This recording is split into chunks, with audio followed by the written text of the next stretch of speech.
Hello friends, welcome back to Gyan Sagar. My self प्रेरणा दसवानी। और आज हम लोग डिस्कस करेंगे MJ 13 पेपर। टाइटल क्या है मेरा? Foundation organisational behaviour. Okay, MJ 12 आपने कर लिया, अपलोड हमने कर दिया। अगर आपने उसे नहीं देखा है तो आप उसे ज़रूर से ज़रूर देख लियो। उसके बाद MJ 13 देखना, ठीक है।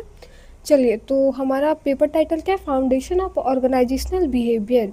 ये ऑर्गेनाइजेशनल बिहेवियर होता क्या है? तो देखिए कि ये क्या है। सबसे पहला बात कि ये साइंटिफिक स्टडी है। किस चीज़ का साइंटिफिक स्टडी है भाई? तो एक दूसरे एम्प्लॉय जो रहते हैं अपने वर्क प्लेस में, वो कैसे रहते हैं, कैसे बिहेव करते हैं, ठीक है। तो अब बताइए कि ये क्यों ज़्यादा इम्पॉर्टेंट है इसको स्टडी करना? बहुत ज़्यादा इम्पॉर्टेंट है। क्यों इम्पॉर्टेंट है भाई? अगर वो एक दूसरे से, अपने पीयर में, एक दूसरे से, ग्रुप में एक दूसरे से वो अच्छे से कम्युनिकेट नहीं कर रहे, एक दूसरे को अप्रिसिएट नहीं कर रहे, या फिर कैसा बिहेवियर है उसी को ना पढ़ना है कि बिहेवियर कैसा है। तो अप्रिसिएटिंग बिहेवियर है कि नहीं, कोऑपरेटिंग बिहेवियर है कि नहीं। क्यों देख रहे हैं भाई? क्योंकि उस कंपनी को उससे क्या होगा, फ़ायदा होगा। जब आपस में लोग खुश रहेंगे, अच्छा से बिहेव करेंगे, एक दूसरे को कोऑपरेट करेंगे, हेल्प करेंगे, तो क्या होगा, कंपनी का ऑटोमेटिक प्रोडक्टिविटी क्या होगा, हाई होगा, ठीक है। तो ऐसे ही हम लोग देखेंगे। चलिए पहले हम लोग सिलेबस को डिस्कस करते हैं एक एक करके, उसके बाद हम लोग, मैं कैमरा को ऑफ कर देती हूँ। ओके, तो चलिए हम लोग देखते हैं हमारे यूनिट 1 में क्या है। तो होप आप लोग को क्या है, ऑब्जर्वेशनल बिहेवियर समझ में आया होगा। आपको शॉर्ट टर्म में कभी कभी OB भी दिख जाएगा। ओके, तो घबराने का बात नहीं है। चलिए यूनिट 1 में हमारा क्या है? इंट्रोडक्शन। तो किसका इंट्रोडक्शन भाई? तो nature, concept and scope of organisational psychology, ठीक है। ऑर्गेनाइजेशनल साइकोलॉजी तो क्या है, हम लोग देख लिए। अब इसका ऑर्गेनाइजेशनल साइकोलॉजी का ये क्या हिस्टोरिकल बैकग्राउंड क्या है, इसका डेवलपमेंट क्या है। देखिए अब धीरे धीरे ना इवोल्यूशन आया होगा। बोलिए, डायरेक्ट तो नहीं आ गया होगा। ये भी कोई कंपनी चल रहा है, अब कंपनी के बाद वहाँ के वर्कर्स लोग के बारे में सोचा जा रहा है। दैट मीन क्या होगा कि ये सब इवोल्यूशन के ही दौरान हुआ होगा, है कि नहीं। चलिए, the year, classical school, Taylor, human relation approach. Okay, उसके बाद हमारा क्या है? यूनिट 2 में आपको क्या पढ़ना है? Introduction of work related attitudes and work motivation. तो इसमें क्या, employees attitude and job satisfaction. Employees attitude मतलब either it will be positive और नेगेटिव, कुछ भी हो सकता है। कैसे हो सकता है भाई?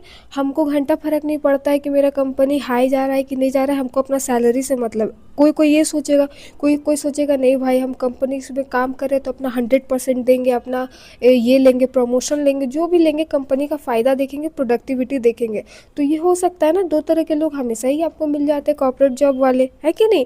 जॉब सेटिस्फैक्शन, आप उस जॉब में खुश है कि नहीं, आप उसमें हैप्पी है कि नहीं, आप उसको इंजॉय कर रहे हैं कि नहीं, है कि नहीं। जॉब सेटिस्फैक्शन हमको कब मिलता है? जब हमको अच्छा सैलरी मिलता है। अगर ख़राब से ख़राब भी नौकरी, अच्छा सैलरी मिल रहा है, तो हम लोग उसमें क्या हो जाते हैं, हैप्पी हो जाते हैं, खुश हो जाते हैं। ये टीवी सीरियल नहीं है जो उसमें बोलता है कि अपने पापा के कंपनी को छोड़ो, अपने क्या बोलते हैं, फोटोग्राफी को, लाइफ को चूज़ करो। ये सब इसमें नहीं होता। अगर आपको अच्छा सैलरी मिल रहा है, हम लोग मिडिल क्लास में आदमी को, तो हम लोग उस जॉब से क्या है, सेटिस्फाइड है कि नहीं। हमारा बचपन में एम होता है हम डॉक्टर बनेंगे, इंजीनियर बनेंगे, लास्ट में क्या बोलते हैं, नहीं भाई रेलवे। कोई सोचता है 9-10 में कि हमको रेलवे का जॉब लेना है, लेकिन आज उसी में करोड़ों फॉर्म जा रहा है और हम लोग को चाहिए भी नौकरी। दैट मीन कि हम लोग को एट द एंड हम लोग को क्या चाहिए, ड्रीम के बाद तो पैसा भी चाहिए। तो हमको उससे जॉब सेटिस्फेक्शन होना चाहिए, खुश होना चाहिए, है कि नहीं। चलिए, वर्क मोटिवेशन। वर्क मोटिवेशन क्या है भाई? प्रेरणा। अभी प्रेरणा कैसे आएगा? ये हो सकता है इंट्रिंसिक भी हो सकता है, एक्सट्रिंसिक भी हो सकता है। इंट्रिंसिक मतलब आंतरिक भी हो सकता है, एक्सट्रिंसिक मतलब बाह्य भी हो सकता है। इंट्रिंसिक भी हो सकता है और एक्सट्रिंसिक भी हो सकता है। इंट्रिंसिक कब होगा भाई? जब हमको सेटिस्फैक्शन मिल रहा है, हम उस जॉब को इंजॉय कर रहे हैं, ठीक है। जैसे कि वो फोटोग्राफी वाला प्रोफेशन हो गया, तो वो क्या कर रहा है, अपने आप को इंजॉय कर रहा है। उसको ना कोई पोस्ट चाहिए, ना कुछ चाहिए, ना कोई रिवॉर्ड चाहिए, कुछ नहीं चाहिए, वो अपने आप अपने काम में खुश है। एक्सट्रिंसिक क्या होता है? जब हमको ये होता है कि नहीं भाई, हमको इस टारगेट को कंप्लीट करना है, इस पोस्ट पे पहुंचना है, लोग को, हमको नेम फेम चाहिए, है कि नहीं। तो ये सब क्या हो जाता है, एक्सट्रिंसिक हो जाता है, रिवॉर्ड हो गया, ठीक है। चलिए, जॉब इन्वॉल्वमेंट फिर पढ़ेंगे हम लोग। ओके, फिर यूनिट 3 में क्या, लीडरशिप। लीडरशिप तो हम लोग को पता है क्या होता है। फिर देखिए, basic approaches, trade theory. Trade theory क्या है भाई? कि हमारा कोई गॉड गिफ्टेड नेचर होता है। जैसे आप ही लोग कोई बच्चे होंगे, उसका बहुत अच्छा ड्राइंग होगा, ना कि वो कभी सीखे होंगे ना कुछ, फिर भी वो बहुत अच्छा से पेंट कर सकते हैं, दैट मीन उसका जन्मजात उसको, अभी हमको अभी अगर सिखाएगा भी तो हम नहीं सीख पाएंगे। तो कुछ कुछ होता है ना गॉड गिफ्टेड, तो वही जन्मजात, ठीक है। Behavioural theories and contingency theory, ये क्या है हम लोग क्वेश्चन के ये में पढ़ लेंगे, ओके। उसके बाद है इंडियन पर्सपेक्टिव ऑन लीडरशिप, तो इंडिया का क्या पर्सपेक्टिव है, इंडिया का क्या नज़रिया है देखने को लीडरशिप का, मतलब लीडरशिप क्या होता है हमारे लिए, ठीक है। चलिए unit 4 dynamics of organisational behaviour, तो इसका क्या क्या है, तो स्ट्रेस इन ऑर्गेनाइजेशन सेकंड में क्या है यूनिट में, nature effect and sources technique for managing stress. अब मैनेजिंग स्ट्रेस, अब हम लोग को इतना वर्क ओवरलोड दे देगा, टारगेट इतना दे देगा तो क्या होगा, स्ट्रेस हो जाएगा। तो उस स्ट्रेस को मैनेज करने के लिए क्या आप देखते होंगे कि बहुत सारे कॉर्पोरेट जॉब में या गवर्नमेंट जॉब में भी हम लोग को नहीं, मतलब ट्रिप का टिकट ये का साल में एक बार दिया जाता है, दैट मीन वो सब क्या है, एक मैनेजमेंट स्ट्रेस को मैनेज करने का एक तरीका है, ठीक है। और वो सब क्या एक स्टडी के दौरान पाया गया, ऐसा नहीं है कि बस मनोरंजन के लिए, ओके। ये सब भी ज़रूरी है किसी कंपनी के ग्रोथ के लिए। हाँ भाई, तो चलिए हम लोग स्टार्ट करते हैं। इसमें हम लोग पहला हमारा इंट्रोडक्शन है, क्या है यूनिट 1 में क्या है, देखिए लॉन्ग आंसर क्वेश्चन इसमें हम लोग नहीं करेंगे, बस शॉर्ट करेंगे और इसी से आपको थोड़ा बहुत आइडिया मिल जाएगा। उसके बाद पीडीएफ तो है अवेलेबल, वहाँ से आप जाके आराम से कर सकते हैं, ठीक है। तो चलिए थोड़ा सा ऐप के बारे में आपको बता देते हैं। ज्ञान सागर ऐप, ओके। ज्ञान सागर ऐप जस्ट ओनली 60 रुपीज़ में आपको अप टू सेमेस्टर 8 तक का क्या मिलेगा, पीडीएफ मिलेगा, मटेरियल मिलेगा, ओके। चलिए हमारा पहला क्वेश्चन क्या है भाई, व्हाट इज़ ऑर्गेनाइजेशनल साइकोलॉजी। तो ऑर्गेनाइजेशनल साइकोलॉजी क्या है, तो संगठनात्मक मनोविज्ञान का वह शाखा जो संगठन के में मानव व्यवहार का वैज्ञानिक अध्ययन करता है। ओवरऑल क्या है, एक साइंटिफिक स्टडी है कि कैसे किसी कंपनी में लोग एम्प्लॉय एक दूसरे के साथ रहते हैं अपना वर्क प्लेस में, ओके, कैसे कम्युनिकेट करते हैं, कैसे बिहेव करते हैं, ठीक है। चलिए अपने कार्य के प्रति क्या उनका भावनाएं हैं, क्या इमोशंस है कि नहीं, ये सब इसमें हम लोग पढ़ेंगे ऑर्गेनाइजेशनल साइकोलॉजी में, ओके। चलिए 2 number, what is the nature of organisational psychology, तो इसका प्रकृति क्या है, इसका नेचर क्या है ऑर्गेनाइजेशनल साइकोलॉजी का। वो थोड़ा बहुत नॉइज़ आ रहा होगा ना आउटसाइड से, थोड़ा इसको मैनेज कीजिएगा। चलिए यह व्यवहारात्मक अनुप्रयुक्त और वैज्ञानिक प्रकृति का विषय है, ठीक है। देखिए हमारा फिर क्या है क्वेश्चन, देखिए यहाँ पे 3rd number, what is the main objective of organisational psychology, तो मनोविज्ञान का संगठनात्मक मनोविज्ञान का मुख्य उद्देश्य क्या है, क्यों आखिर ये ज़रूरी है, इसका स्टडी क्यों ज़रूरी है भाई। तो देखिए यहाँ पे इसका आंसर है कर्मचारियों की कार्य क्षमता और संगठन के प्रभावशाली को बढ़ाना, बोथ है, मतलब ये क्या है दोहरा लाभ है, ठीक है। क्या है यहाँ पे बस एम्प्लॉय को नहीं देखा जा रहा है, किसको देखा जा रहा है बाबू लोग देखो, तो किसको देखा जा रहा है, कंपनी को भी देखा जा रहा है कि नहीं। अगर एम्प्लॉय खुश तो कंपनी का प्रोडक्टिविटी खुश है कि नहीं, खुश नहीं मतलब बढ़ा हुआ, ओके। तो देखिए यहाँ पे कार्य की क्षमता भी लिखा हुआ है, कार्य की क्षमता यहाँ पे क्यों ये वर्ड लिखा हुआ है थोड़ा सा देखिए, ठीक है। हम किसी कंपनी में गए इंटरव्यू देने के लिए, ओके, इंटरव्यू देने के लिए गए, तो मान लीजिए हम एचआर पोस्ट के लिए गए, ठीक है, एचआर के पोस्ट के लिए गए। अब जो इंटरव्यू लेगा वो किस चीज़ का क्वालिटी मेरे में देखेगा, एचआर का, मैनेजमेंट का देखेगा कि नहीं, कि बाद में ये किसी के पर्सनालिटी को पहचान पाएगा कि नहीं पहचान पाएगा, यही सब क्वालिटी जो होता है एक एचआर का इंटरव्यू में, वही मेरे में देखेगा ना। अगर हम उसमें सूटेबल है तो फिर वो हमको पिक करेगा, अदरवाइज़ नहीं करेगा। तो ये भी बहुत है कि मतलब जिस चीज़ के लिए हम डिज़र्व करते हैं वो कार्य मिल पाता है कि नहीं, है कि नहीं। तो जो हमको भार होगा वही हमको करना पड़ेगा।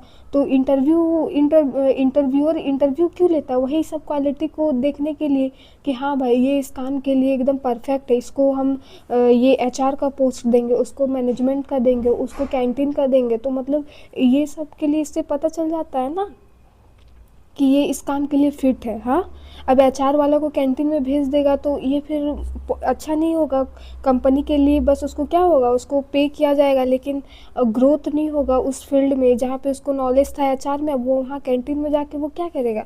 तो यही है, कार्य की क्षमता को भी देखता है कि नहीं, पहचानता है। चलिए 4 number, what is the scope of organisational psychology. तो साइकोलॉजी का क्षेत्र क्या है, तो चयन, प्रशिक्षण, प्रेरणा, लीडरशिप और तनाव प्रबंधन, स्ट्रेस मैनेजमेंट। ओके, चलिए 5 नंबर, वैज्ञानिक प्रबंधन सिद्धांत किससे संबंधित है। तो किससे संबंधित है भाई, तो देखिए कार्य की दक्षता और समय प्रबंधन से संबंधित है। साइंटिफिक मैनेजमेंट थ्योरी किससे रिलेटेड है भाई, तो कार्य की दक्षता और समय प्रबंधन से संबंधित है। ओके, चलिए what was the main focus of classical school. तो क्लासिकल स्कूल का क्या था मेन फोकस, तो कार्य संरचना और उत्पादकता पर बल देना, प्रोडक्टिविटी और वर्क पर बल देना। ठीक है, चलिए 7, मानव संबंध दृष्टिकोण ह्यूमन रिलेशन अप्रोच क्या है। तो ह्यूमन रिलेशन अप्रोच क्या है भाई, तो कर्मचारियों की सामाजिक और भावनात्मक आवश्यकताओं पर जोर, जो वहाँ के वर्कर है, जो वहाँ के एम्प्लॉयज़ है, उसका क्या सोशल और इमोशनल दोनों पर, उसके नीड पर क्या करना, जोर देना। ठीक है, ह्यूमन रिलेशन अप्रोच, तभी तो वो जान पाएंगे, है कि नहीं। अब वो लोग जानेगा ही नहीं, बस कर्मचारियों को एज अ मशीन उसको खटाते जाएगा तो कितना प्रोडक्टिविटी दे पाएगा बताइए। उसके सारे उसके सोशल ये को भी और भावनात्मक इमोशंस दोनों को उसको समझना पड़ेगा। ठीक है, चलिए ये था यूनिट 1 से। अब यूनिट 2 से हम लोग देखेंगे वर्क एटीट्यूड्स एंड मोटिवेशन। तो व्हाट इज एम्प्लॉय एटीट्यूड। तो अभिवृत्ति क्या है, कर्मचारी अभिवृत्ति क्या है भाई, तो कार्य और संगठन के प्रति कर्मचारी की सकारात्मक और नकारात्मक भावना। कार्य और संगठन अपने काम को लेके और अपने कंपनी को लेके उसको क्या उसका है, ऊपर एग्जांपल दिए ना, कोई बोलेगा भाई यार हमको कोई फर्क नहीं पड़ता है, हम कंपनी भाड़ में जाए, हमको सैलरी मिल रहा है बस, हम इतना काफ़ी। और कोई बोलेगा नहीं हम चाहते कि मेरा कंपनी नंबर 1 बने, इसमें ज़्यादा इसका प्रोडक्टिविटी हाई हो। तो ऐसा भी हो सकता है कि नहीं, एटीट्यूड अलग अलग इंडिविजुअल का अलग अलग एटीट्यूड हो सकता है ना। चलिए what is job satisfaction. Job satisfaction क्या है भाई, तो कार्य से प्राप्त संतोष और प्रसन्नता की स्थिति, जो हम कार्य कर रहे हैं उससे हमको खुशी मिल रहा है कि नहीं, हम उससे सेटिस्फाई है कि नहीं, उसमें हमको इंटरेस्ट है कि नहीं, वही है जॉब सेटिस्फेक्शन, है कि नहीं। ये सब आप लोग आराम से लिख सकते, ज़रूरी नहीं यही वाला लाइन दो, लेकिन आप अपनी मर्जी से भी लिख सकते हो। ठीक है, चलिए नौकरी संतुष्टि को प्रभावित करने वाला एक कारक बताइए। तो बताइए मेन फैक्ट क्या होगा, इनसाइड की मतलब हमको कंपनी को बहुत आगे बढ़ाना, ये सब वो सब बहुत अलग बात है कि नहीं। तो नौकरी संतुष्टि को प्रभावित करने वाला एक कारक क्या है, अपने इंटरेस्ट से भी, बोले ना कि इंटरेस्ट को एक बार हट जाता है ये होता है, लेकिन आपको अगर वेतन और कार्य आपका इन्वायरमेंट सही है तो आपको वो चीज़ में क्या होगा, मन लगने लगेगा, है कि नहीं। आप पहले कोई कंपनी को नहीं ज्वाइन करना चाहिएगा, लेकिन आपको अच्छा सैलरी मिलेगा, वहाँ का इन्वायरमेंट, वहाँ के एम्प्लॉयज़ बहुत अच्छे होंगे, कोऑपरेटिव होंगे, तो क्या होगा आपको ऑटोमेटिक उसमें क्या होने लगेगा, सेटिस्फेक्शन आने लगेगा। तो वो क्या है, हमारा वेतन और वहाँ का इन्वायरमेंट है कि नहीं। अब ये दोनों ही एक दूसरे का पूरक है। अब आपका वेतन पूरा हाई है और वहाँ के लोग एकदम पॉलिटिकल वे में बिहेव करते हैं, है कि नहीं, तो फिर आपको मन नहीं लगेगा वहाँ पे, आपको सेटिस्फेक्शन, हाँ आपका नीड तो कंप्लीट होगा लेकिन आपको मज़ा नहीं आएगा, इन्जॉयमेंट नहीं होगा, खुशी नहीं होगा, है कि नहीं। चलिए 11th number, what is work motivation. Work motivation क्या है, तो लक्ष्य प्राप्ति हेतु कार्य करने की आंतरिक या बाह्य शक्ति। हम जो काम कर रहे हैं वहाँ पे मेरा मोटिवेशन उस करने की कौन सा है, आंतरिक है या बाह्य, यही है, इंट्रिंसिक है या एक्सटेंसिक है। आंतरिक मतलब हम अपने लिए कर रहे हैं, अपने खुशी के लिए कर रहे हैं, अपने मन की संतुष्टि के लिए कर रहे हैं, या फिर कोई रिवॉर्ड पाने के लिए कर रहे हैं, या फिर कोई पोस्ट पाने के लिए कर रहे हैं। ठीक है, दोनों हो सकता है कि नहीं, दोनों भी होना ज़रूरी है, हमेशा कोई एक भी अच्छा नहीं है कि नहीं।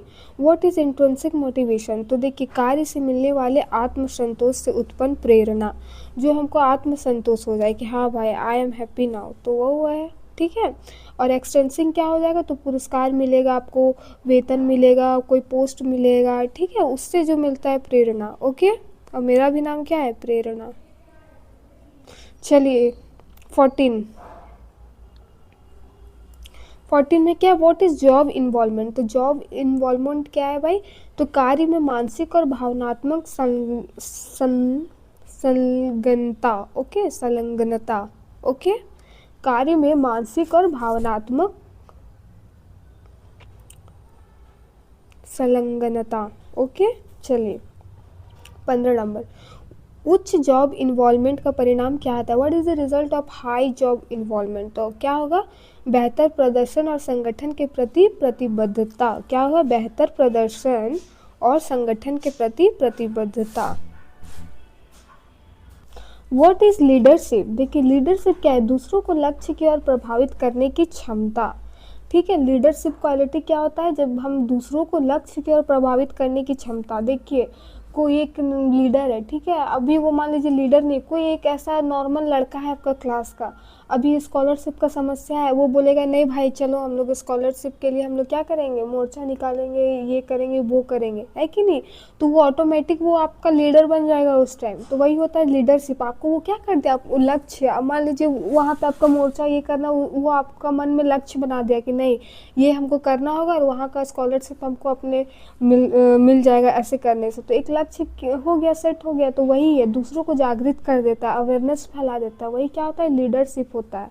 ओके, चलिए सेवेंथ क्या है? What is trade theory? What does trade theory state? तो ट्रेड थ्योरी क्या बताता है? नेतृत्व कुछ जन्मजात गुणों पर आधारित होता है। जो हमारा क्या होता है लीडर, कुछ क्वालिटी जो होता है वो हमारा क्या होता है? बाय बर्थ होता है। ओके, वो इसी को ट्रेड थ्योरी कहते हैं। ठीक है, और बहुत अच्छा एक लाइन है कि आप अगर ये ट्रेड थ्योरी आएगा तो आप उसमें ऐड कर सकते हैं कि अ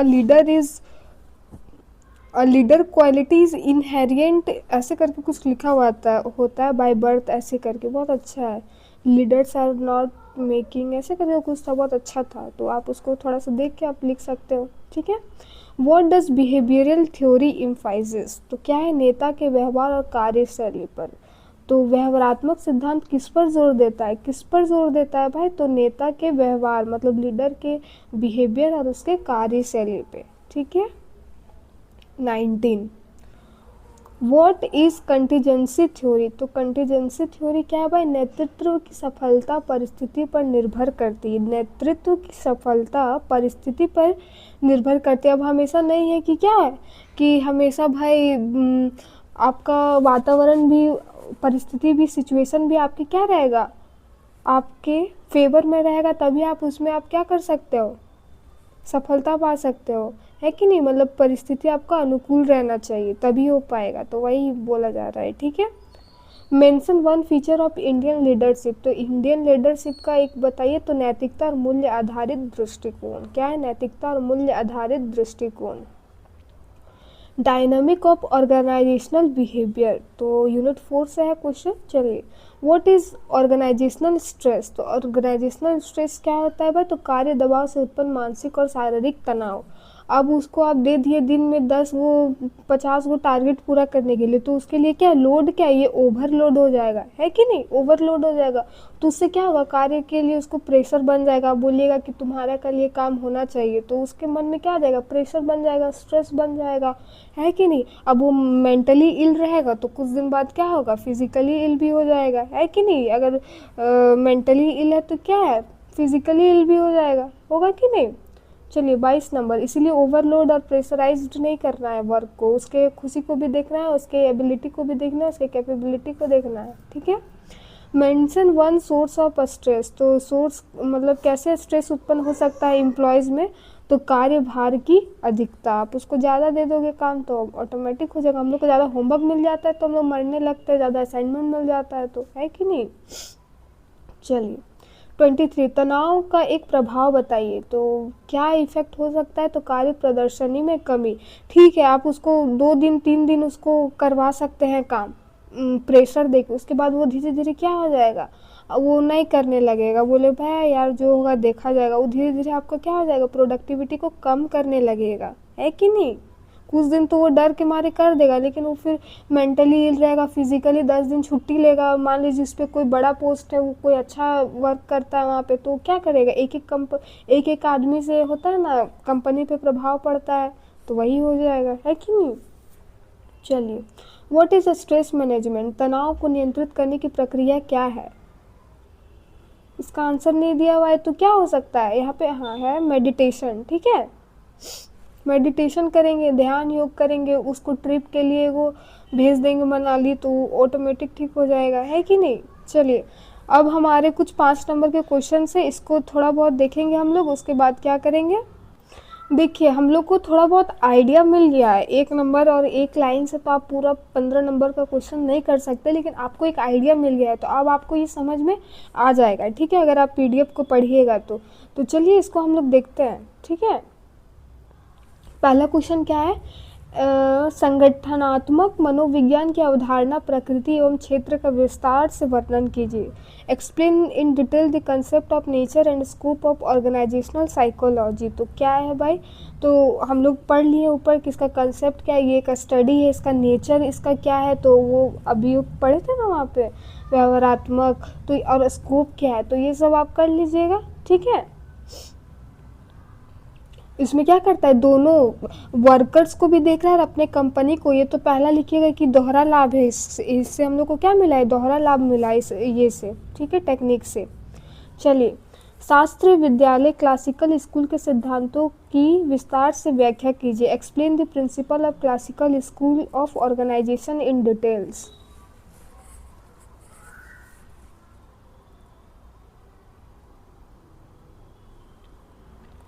देखिए यहाँ पे एक लाइन लिखा हुआ है, इस विद्यालय का मुख्य उद्देश्य कार्य की दक्षता और उत्पादकता को अधिकतम करना था। इसका एक ही था, क्या था कि कार्यशैली को बढ़ाना था और प्रोडक्टिविटी को भी बढ़ाना था। ओके, इसमें आप कर लीजिएगा, ठीक है। और स्क्रीनशॉट भी आप लेना चाहेंगे तो ले सकते हैं, और अगर आराम से पढ़ना है तो जस्ट ओनली 60 रुपीज़ में खरीदिए, आराम से पढ़िए आप लोग, इतना स्ट्रगल नहीं करना पड़ेगा। चलिए, साइंटिफिक मैनेजमेंट थ्योरी क्या है, प्रमुख को उसका विशेषताएं बताना है, ठीक है। वैज्ञानिक प्रबंधन सिद्धांत क्या है, उसका विशेषता बताना है। ये क्वेश्चन हम लोग डिस्कस नहीं किए ना, चलिए इसको कर देते हैं, ठीक है। वैज्ञानिक प्रबंधन सिद्धांत का प्रतिपादन कार्य की दक्षता बढ़ाने का उद्देश्य से किया गया। क्या करने के, कार्य की दक्षता बढ़ाने के लिए, ठीक है। इस सिद्धांत के अनुसार कार्य को वैज्ञानिक विधियों द्वारा व्यवस्थित किया जाना चाहिए, ठीक है। इसमें क्या था कि कार्य की विधियों को द्वारा व्यवस्थित किया जाना चाहिए। तो इसमें समय पर और गति अध्ययन, मानकीकरण तथा कार्य विभाजन पर विशेष बल दिया गया। कार्य विभाजन मतलब हम 10 गो लड़का को बुला लिए काम करने के लिए, 10 लड़का को हम लोग क्या किए, बांट दिए अपने से कि हाँ तुम ये करेगा, तुम ये करेगा। लेकिन यही हम अगर उस टाइम उसको काम देने के अलावा उससे पूछते कि बाबू तुमको किस में इंटरेस्ट है ये बताओ, तुम इसमें करो, तुम किस फील्ड में अच्छा है ये बताओ, तुम ये करो, तो क्या होगा, दोनों एक ही बात है, लेकिन उसमें क्या होता, वो लोग को मज़ा आता कि हाँ भाई ये काम हम बोले हैं, मेरा रिस्पॉन्सिबिलिटी, तो हम अच्छे कर से करेंगे। थोपा जाने से अच्छा है क्या, उसको इसीलिए तो हर ये में पोस्ट चुनने का हमें मौका देता है, ऐसा भी तो बोलता हाँ जनरल कर दिया बाद में हम लोग को देता पोस्ट, तो ऐसा नहीं होता है कि नहीं, हम लोग को चॉइस फीलिंग रहता है। चलिए समझे, इस सिद्धांत की प्रमुख विशेषता है प्रत्येक कार्य के छोटे छोटे भाग में विभाजित किया जाता है ताकि कर्मचारी व कुशलता से कर सके। क्या करते, कार्य को छोटे छोटे भागों में विभाजित किया जाता है ताकि कर्मचारी उसे कुशलता से कर सके। कर्मचारियों के चयन और प्रशिक्षण को भी वैज्ञानिक आधार पर करने की बात कही गई। इस दृष्टिकोण से कर्मचारी को मुख्यतः आर्थिक प्राणी माना गया है जो वेतन पुरस्कार से प्रेरित होता है। और ये भी साइंटिफिक स्टडी में भी ये इससे पता चल गया कि ये लोग क्या, ये एक्सटेंसिक मोटिवेशन इन लोग के अंदर ज़्यादा है, वेतन मिलना चाहिए, पुरस्कार मिलना चाहिए, पोस्ट मिलना चाहिए, है कि नहीं। यद्यपि इस सिद्धांत को उत्पादकता में वृद्धि हुई, लेकिन मानवीय और सामाजिक पक्ष में अनदेखी के कारण इसका आलोचना भी हुई। फिर भी आधुनिक प्रबंधन की नींव रखने में इसका योगदान अत्यंत महत्वपूर्ण रहा है। अभी भी मैनेजमेंट में ये क्या रखता है, अपना बेस बना के रखता है। इसका आलोचना भी हुआ कि नहीं ये गलत है, ये कोई भी चीज़ करने से क्या होता है, गलत भी होता है ना किसी की दृष्टि से। क्वेश्चन नंबर 4, मानव संबंध दृष्टिकोण ह्यूमन रिलेशन अप्रोच का विस्तार से वर्णन कीजिए। तो क्या है भाई, देख लीजिएगा आप लोग, ठीक है। चलिए, एम्प्लॉय एटीट्यूड का अर्थ का प्रकार एवं महत्व स्पष्ट कीजिए। एम्प्लॉय एटीट्यूड आप एकदम लिख सकते हैं, पॉजिटिव भी हो सकता है, नेगेटिव भी हो सकता है, और एकदम आराम से जो आप सोच रहे हैं एकदम करेक्ट सोच रहे हैं। समझ में आ गया होगा आपको क्या लिखना है कि कोई अपने कार्य को लेके बहुत ये है, कोई मन ही नहीं लगता है किसी को, कोई एकदम रिस्पॉन्सिबल आदमी है, ठीक है, यही सब लिखना है एकदम मस्त से। नौकरी संतुष्टि, जॉब सेटिस्फेक्शन की अवधारणा एवं इसके निर्धारकों की व्याख्या कीजिए। तो जॉब सेटिस्फेक्शन में आपको एक चीज़ पता चल गया, इसमें इंजॉयमेंट होना चाहिए, हैप्पीनेस होना चाहिए, सैलरी होना चाहिए। तो और आप क्या, यही सब कीवर्ड है। अब इसके बाद आप लिखिए अपना मस्त से, है कि नहीं, समझ में आ गया ना। चलिए, वर्क मोटिवेशन की संकल्पना का विस्तार से समझाइए। तो हम लोग ये भी वही है, वर्क मोटिवेशन इन डिटेल कि हम लोग को कैसे कोई पुरस्कार मिलेगा या फिर सेल्फ, इन दोनों को अलग अलग पैरा में लिखना है। इंट्रिंसिक वाला को, आंतरिक वाला को एक पैराग्राफ में लिखना है, फिर एक्सट्रिंसिक वाला को लिखना है। नंबर आप जानते हो, लेकिन सही तरीक़ा से भी उसको लिखना भी पड़ता है, ठीक है। 8 नंबर, आंतरिक एवं बाह्य प्रेरणा में स्पष्ट कीजिए। तो हम लोग समझ में आ गया था ना कि ये बाहर से होता है। हाँ, स्पष्ट अगर अगर आपको करने बोलेगा तो आंतरिक क्या होता है, लॉन्ग टर्म होता है, और एक्सटेंसिव क्या होता है, शॉर्ट टर्म होता है। लॉन्ग टर्म मतलब अगर ये आपके अंदर ये है कि हाँ भाई हमको चोट लग गया, ये चीज़ करना है, इससे हमको खुशी मिल रहा है, चाहे जो भी हो रहा है, तो आप उसको करते रहिएगा। और एक्सटेंसिव आपको बार बार, मान लीजिए वो वर्क आपका हो गया, पोस्ट मिल गया, फिर तो आप डाउन हो जाइएगा, है कि नहीं। वो पुरस्कार मिल गया, अगर नहीं देता तो फिर उस काम के लिए हम नहीं करते। तो ये क्या होता है, थोड़ा इसको नेगेटिव माना जाता है, बाह्य वाला को, ठीक है। चलिए, फिर जॉब इन्वॉल्वमेंट की, explain the concept of importance of job involvement. तो इसका इम्पोर्टेंस आपको बताना है। जॉब इन्वॉल्वमेंट में तात्पर्य कर्मचारी को अपने कार्य के प्रति मानसिक और भावनात्मक संलग्नता से उच्च जॉब इन्वॉल्वमेंट कर्मचारी अपने कार्य को अपनी पहचान का हिस्सा मानता है। इसमें क्या करता है अपना कर्मचारी, कोई कोई व्यक्ति होता है अपने काम को ही कर्म समझता है, वो होता भी है, लेकिन होता है ना अपना पहचान उसी से का हिस्सा मानते हैं कि हाँ भाई इसी काम के लिए हम जाने जाते हैं, है कि नहीं। ऐसे कर्मचारी अधिक जिम्मेदार, प्रतिबद्ध और प्रेरित होते हैं। इस कार्य निष्पादन में सुधार होता है, संगठनात्मक लक्ष्य आसानी से प्राप्त होता है, ठीक है। चलिए, लीडरशिप की अवधारणा को महत्व स्पष्ट कीजिए, महत्व एवं वर्णन। तो आप ये कर लीजिएगा। Explain the trade theory of leadership in detail. तो एक्सप्लेन क्या करना है इसमें, आप हम लोग समझ में आ गए कि ये क्या है, जन्मजात गुण होता है कि नहीं। और इसका लीडर का क्या गुण होना चाहिए भाई, तो आत्मविश्वास होना चाहिए, बुद्धिमत्ता होना चाहिए, ईमानदारी होना चाहिए, निर्णय क्षमता मतलब decision making, what is wrong what is right का ज्ञान होना चाहिए, और साहस होना चाहिए। कोई बच्चा बोलेगा हम नहीं जाएंगे भाई स्कॉलरशिप के लिए, मोर्चा निकालने के लिए, है कि नहीं, तो इसके लिए भी क्या होता है, साहस होना चाहिए। हम ही को नहीं दे रहा है, बहुत लाखों बच्चा को नहीं दे रहा है, वो लोग जाए हम क्यों जाएंगे। हम कोई मार दिया, पुलिस पकड़ के ले गया, तो क्या होना चाहिए, हिम्मत होना चाहिए, है कि नहीं। सामाजिक कुशलता युक्त कम्युनिकेशन, यही सब आपको लिखना है, और क्या बढ़ा चढ़ा के। 12th नंबर में है व्यवहारात्मक बिहेवियरल थ्योरी ऑफ लीडरशिप क्या है, ठीक है। 13 में क्या है, कंटिजेंसी थ्योरी ऑफ लीडरशिप। तो कंटिजेंसी वाला देखे था ना कि हम लोग का हमेशा ज़रूरी नहीं कि सफलता हमेशा मिल ही जाए, कभी कभी अनुकूल भी हो, कभी भी क्या फेवर में, हमेशा फेवर में ही रहे, ये ज़रूरी नहीं है कि नहीं। 14 नंबर, इंडियन पर्सपेक्टिव से लीडरशिप में क्या था, तो पढ़े थे ना हम लोग, क्या था, केवल आदेश देने वाला नहीं बल्कि मार्गदर्शन, हमें डायरेक्शन दिखाए, उनको हम आइडियल मान सके, हमारे संस्कृति का नेतृत्व करे, सेवा करे, यही सब लिखना है। तो क्या स्ट्रेस इन ऑर्गेनाइजेशन का आपको बताना है, तो वही मेडिटेशन से लेके आपको और बहुत सारा लिख देना है इसमें, ठीक है। उस पर चिड़चिड़ापन आ जाएगा, असंतोष की भावना आ जाएगा, तो आपको क्या कर देगा, आपको बढ़ाएगा, आपकी प्रोडक्टिविटी को नहीं बढ़ाएगा। 16 नंबर, सोर्सेस ऑफ स्ट्रेस। तो सोर्सेस ऑफ स्ट्रेस में क्या हो सकता है, कार्यभार के अधिक हो जाना, समय सीमा आप उसको दे दीजिएगा, टाइम लिमिटेशन। टाइम लिमिटेशन बहुत ज़रूरी है, अदरवाइज़ बोलेगा है हम तो करेंगे ना, ये वाला हो जाएगा, तो ये भी नहीं होना चाहिए। तो फिर भी कभी कभी ये भी ख़राब हो जाता है, ठीक है।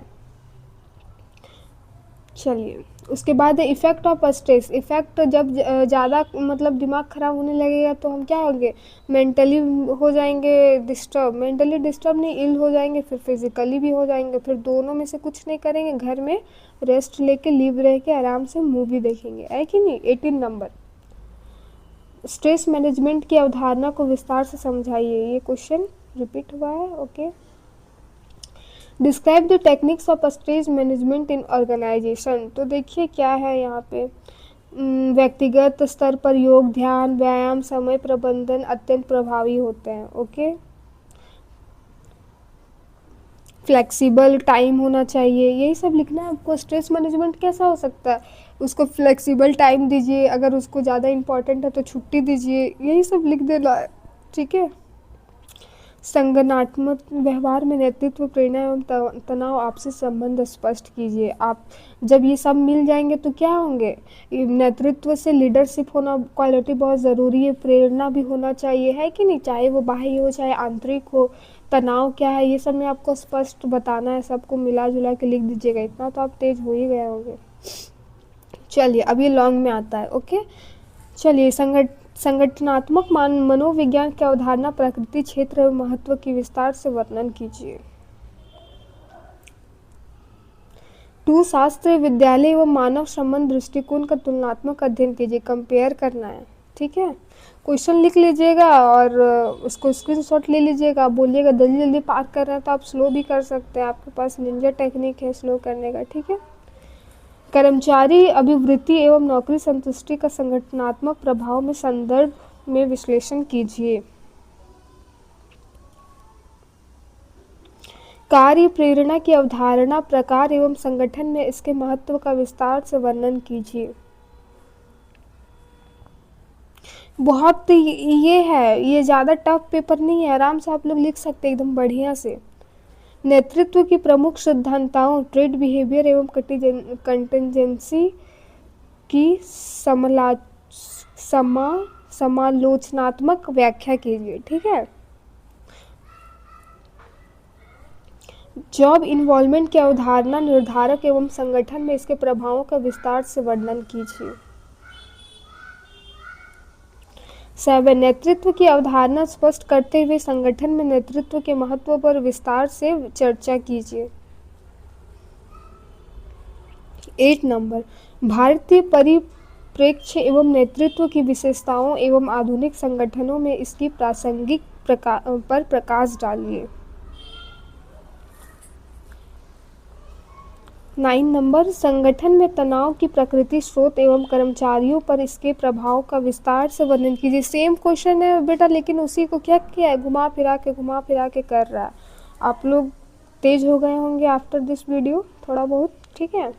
तनाव प्रबंधन की अवधारणा, तकनीकों एवं संगठनात्मक सफलता में इसकी भूमिका पर विश्लेषण कीजिए। कर्मचारी अभिवृत्ति, एम्प्लॉय एटीट्यूड की अवधारणा, प्रकार एवं संगठनात्मक व्यवहार पर इसके प्रभावों का विस्तार से वर्णन कीजिए।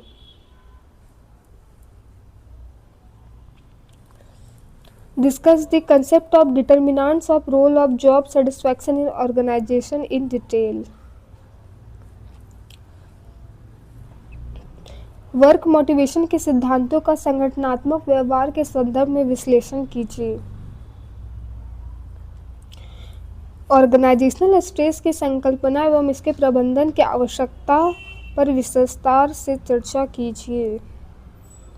15, संगठनात्मक व्यवहार में नेतृत्व, प्रेरणा, नौकरी संतुष्टि एवं तनाव के पारस्परिक संबंध का समग्र विश्लेषण कीजिए। देखिए एकदम पेपर हमको नहीं लगता है बहुत ज़्यादा है, आप अगर एक थोड़ा भी अच्छा से पढ़ लेंगे और थोड़ा सा लिख के प्रैक्टिस कर लीजिएगा ना, एकदम बढ़िया पेपर जाएगा। एकदम जय माता दी एकदम रॉक करके आना है। ठीक है, तो आप लोग कमेंट कर दीजिए जय माता दी रॉक, है कि नहीं। बोलिए पेपर टफ है क्या, सारा हम लोग लॉन्ग आंसर नहीं किए, लेकिन ऐसा लग रहा है एक भी क्वेश्चन कि हाँ भाई नहीं होगा ये वाला मेरे से, ये बहुत हार्ड क्वेश्चन एक भी नहीं है। सब वही प्रेरणा, वही job satisfaction, job involvement, trade theory, ये सब इम्पॉर्टेंट है। ये सब आप एकदम करके जाइए, पेपर एकदम मस्त जाएगा, बता दे रहे हैं। ठीक है, thank you for watching, have a nice day. PDF को डाउनलोड कर सकते हैं, आराम से पढ़ सकते हैं। अदरवाइज आप खुद भी इतना तेज हो गए होंगे कि आप खुद भी इसको लिख सकते हैं, जैसा मर्जी आप करो। ठीक है, थैंक यू फॉर वॉचिंग। जय माता दी रॉक एकदम कमेंट करना है। ठीक है, बाय।